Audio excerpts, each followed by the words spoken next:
नमस्कार। राजनीतिक खबरों के सबसे दिलचस्प ठिकाने में मैं रूपेश मिश्रा आप सभी का स्वागत करता हूं। राजस्थान कांग्रेस के नेताओं को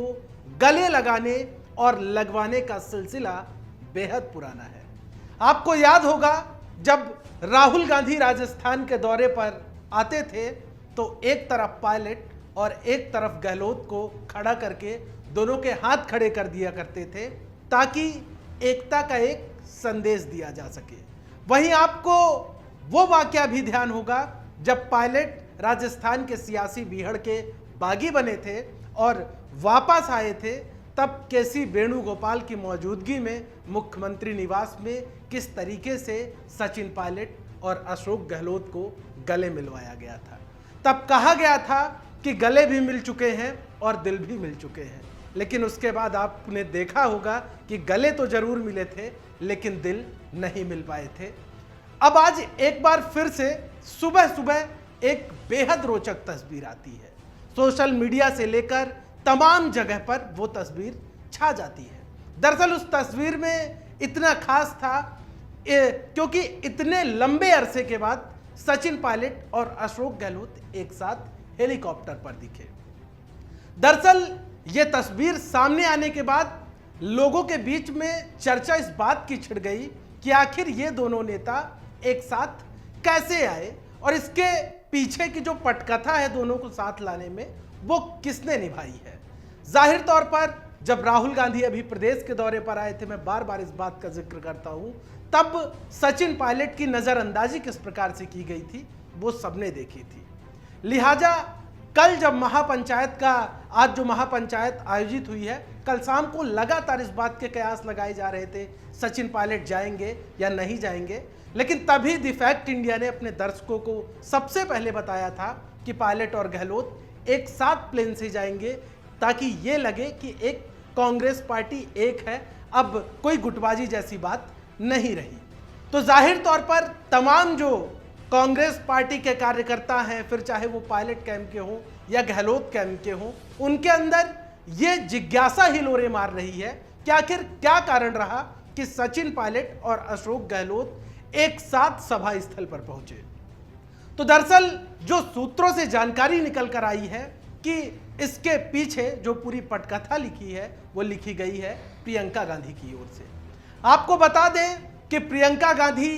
तब भी एक अहम किरदार उन्होंने निभाया था जब सचिन पायलट कांग्रेस पार्टी से नाराज हो गए थे। तब कहा जा रहा है कि पार्टी में सचिन पायलट की वापसी करवाने में जो महती भूमिका अदा की थी वो प्रियंका गांधी ने ही अदा की थी, और जो भी सचिन पायलट की जो शिकायतें हैं वो प्रियंका गांधी ने ही तसल्ली से सुनी थी।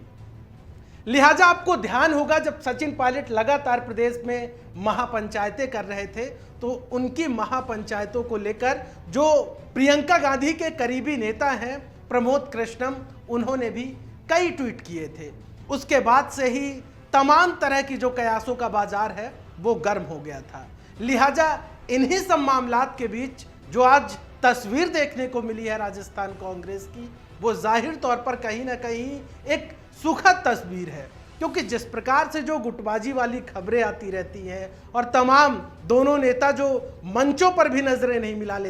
मिला पाते हैं, वो जब एक साथ इस तरीके से दौरे करें तो जाहिर तौर पर कहीं ना कहीं पार्टी के लिए भी ये एक अच्छी खबर है। लेकिन ये जो आज की खबर है ये भारतीय जनता पार्टी के लिए जरूर चौंकाने वाली हो सकती है, क्योंकि भारतीय जनता पार्टी में कैसे सिर फुटब्बल जैसी स्थिति बनी हुई है वो किसी से छिपी नहीं है। वसुंधरा राजे को किसी और का नेतृत्व स्वीकार ही नहीं है, और जिस प्रकार से उनकी जो टसल है वो सीधी केंद्रीय नेतृत्व से चल रही है। बहरहाल जो मार्च का पहला सप्ताह है वो भारतीय जनता पार्टी के लिए बेहद अहम है, क्योंकि पहला तो राष्ट्रीय अध्यक्ष जेपी नड्डा राजस्थान के दौरे पर आ रहे हैं और तमाम शीर्ष नेताओं से मुलाकात करेंगे, लेकिन उसके ठीक बाद वसुंधरा राजे 8 मार्च से जो एक धार्मिक यात्रा का आगाज करने जा रही हैं। और राजे वैसे भी इन दिनों प्रदेश में सक्रिय नजर आती हैं, फिर चाहे वो वैवाहिक कार्यक्रम हो या फिर अपने आवास पर लोगों से मिलने जुलने का कार्यक्रम हो, तमाम कार्यक्रमों में राजे सक्रिय हो गई हैं। अमूमन ऐसा देखा जाता था कि राजे राजमहल से ही नहीं निकलती थी, लेकिन राजे की ये सक्रियता बता रही है कि एक बार फिर से वो कमबैक की पूरी तैयारी कर चुकी हैं और वसुंधरा कैंप के विधायक जो तमाम पूर्व विधायक, मौजूदा विधायक जिस प्रकार से फील्डिंग सेट करने में जुट गए हैं वो भी किसी से छिपा हुआ नहीं है। कालीचरण सर्राफ के मुखर होते बयान, प्रताप सिंह सिंघवी के मुखर होते बयान,